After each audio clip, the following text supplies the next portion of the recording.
Apocalipse capítulo 3, do versículo 1 ao 6, está escrito assim: E ao anjo da igreja que está em Sardes escreve: Isso diz o que tem os 7 Espíritos de Deus e as 7 estrelas. Conheço as tuas obras, que tens nome de que vives e estás morto. Sê vigilante e confirma os restantes que estavam para morrer, porque não achei as tuas obras perfeitas diante de Deus. Lembra-te, pois, do que tens recebido e ouvido, e guarda-o e arrepende-te. E se não vigiares, virei sobre ti como um ladrão, e não saberás a que hora sobre ti virei. Mas também tens em Sardes algumas poucas pessoas que não contaminaram suas vestes, e comigo andarão de branco, porquanto são dignas disso. O que vencer será vestido de vestes brancas, e de maneira nenhuma arriscarei o seu nome do livro da vida. E confessarei o seu nome diante de meu Pai e diante dos seus anjos. Quem tem ouvidos, ouça o que o Espírito diz às igrejas. Sabe, irmãos, eu quero começar essa mensagem lembrando que não estamos fazendo um estudo bíblico de cada carta que está sendo pregada aqui. Para um estudo bíblico mais detalhado, teríamos que usar mais do tempo para dar mais informações. Mas nós estamos tirando lições de cada carta que foi enviada a cada igreja aqui mencionada, para nós aplicarmos em nossa vida na comunidade, quanto igreja do Senhor. Então a pergunta que cada um deve fazer ao ouvir sobre cada uma dessas 7 cartas do Apocalipse é o seguinte: o que eu preciso melhorar? O que é preciso corrigir na minha vida como membro deste corpo? O que é preciso corrigir na igreja que eu participo para essa igreja ser abençoada por Deus? E o que eu posso fazer para ajudar a transformar esse ambiente de comunhão para que ele seja também um ambiente de bênção na vida dos outros? Essa carta escrita à igreja de Sardes tem uma característica diferente das outras igrejas que nós citamos até agora na nossa série de mensagens.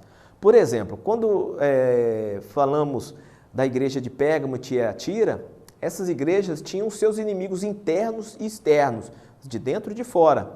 Elas sofriam pressão do imperador, que queria ser adorado como um deus. Os crentes comerciantes sofriam pressão das associações comerciais para que eles adorassem os seus padroeiros. Eles sofriam com o falso ensino dos nicolaítas, tinham que tomar cuidado com os gananciosos que trilhavam o caminho de Balaão, tinham que correr da influência das Jezabéis da vida, era muita coisa. Agora acontece que com a igreja de Sardes, aparentemente essa igreja não sofria esse tipo de problema. A igreja de Sardes era uma igreja que tinha uma boa reputação na sociedade. Mas, a bem da verdade, a igreja de Sardes era uma igreja morta. Talvez por isso ela tinha uma reputação na sociedade. A luz dessa igreja não incomodava ninguém. No ditado mineiro, essa igreja não fede e nem cheira. Veja o versículo 1. Eu conheço as tuas obras, que tens nome de que vives e estás morto. A palavra Sardes no grego, ela quer dizer os que escapam ou os que saem. Por isso, o Senhor Jesus diz que a igreja tem nome de que vives, mas a realidade espiritual da igreja é de que estava morta. E um corpo sem vida é uma imagem triste, chocante. Morreu, acabou. Não é assim que se fala? O médico, quando constata um óbito, ele diz que não tem mais nada a ser feito.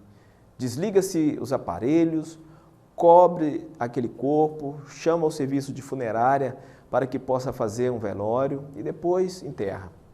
Então, quando Jesus fala à igreja de Sardes que está morta, ele está dando um diagnóstico médico. Essa igreja morreu, ela não cumpre mais o papel de igreja. Acontece, irmãos, que quem está dizendo que essa igreja é uma igreja morta é o mesmo que gritou: Lázaro, sai para fora. E olha que Lázaro já estava morto há 4 dias. Esse que está dizendo que essa igreja estava morta é o mesmo que disse para uma menina que havia morrido. Ele disse assim no idioma dele: Talita cumi. E essa menina ressuscitou. Esse que está dizendo que essa igreja estava morta é o mesmo que estava na cidade de Naim e se deparou com um cortejo fúnebre e o defunto ressuscitou. Ele é a ressurreição e a vida.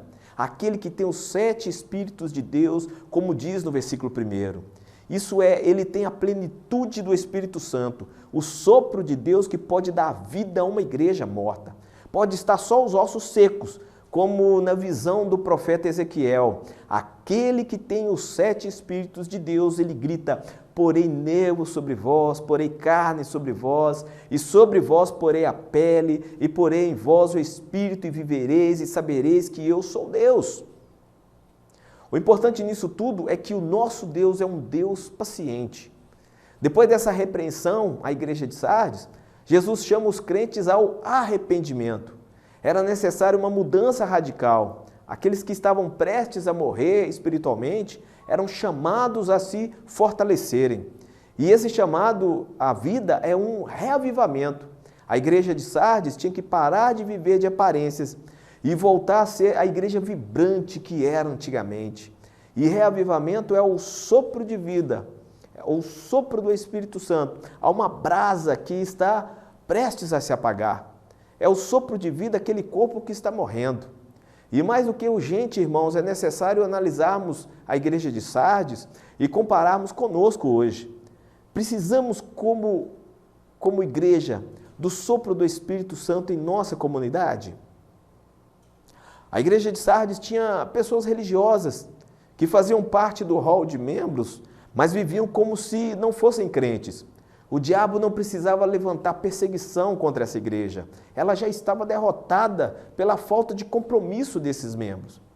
Eles não tinham vida com Deus e muito menos se preocupavam com a comunidade, a sua igreja. Essa igreja tinha, além de crentes mortos espiritualmente, tinha também os doentes espiritualmente.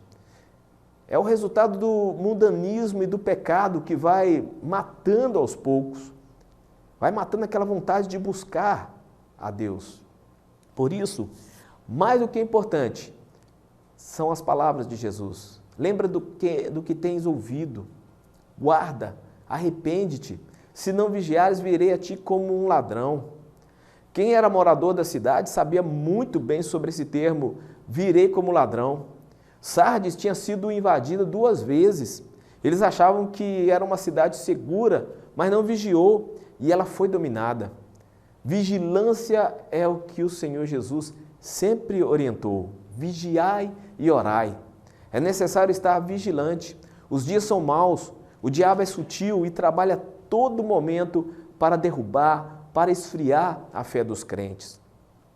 A igreja era chamada a voltar a ser uma igreja santa. E quando fala de vestes brancas, está falando de santificação. Muitos crentes ali, se não a maioria, estavam com as vestes manchadas. Em Hebreus capítulo 12, versículo 14 diz: segui a paz com todos e a santificação, sem a qual ninguém verá o Senhor. Santificação é ter uma conduta que agrade a Deus.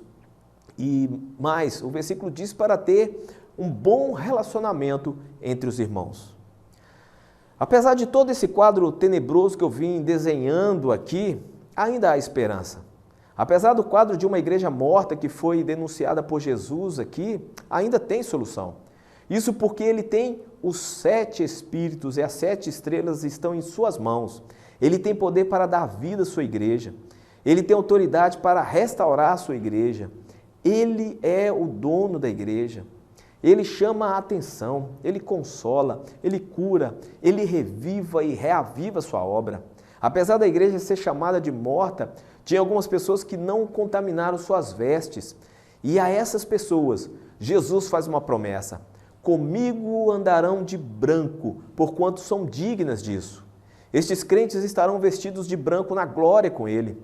Vestido de branco aqui é uma indicação de santidade, de pureza e de perfeição.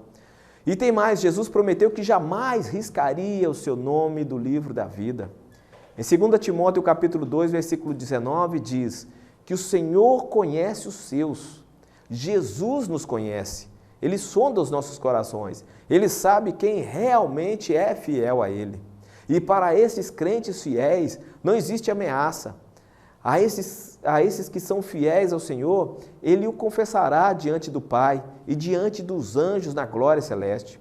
Como está a sua vida com Deus, meu irmão, minha irmã? Como está o seu relacionamento com Jesus? Como está o seu relacionamento com a igreja que você faz parte? Saiba como é bom servir a Jesus, como é bom ser parte da família de Deus, como é bom seguir a Jesus, não da boca para fora, mas segui-lo em santidade, dizendo não para as ofertas deste mundo que a todo momento tentam nos tirar do caminho. Como é bom ter o nome no livro da vida e ouvir de Cristo: vinde benditos de meu Pai, possuir por herança o reino que está preparado. É muito bom, é muito bom. Esse é o desafio, ser fiel a Cristo, mesmo que todos não sejam. Receba essa palavra em nome de Jesus.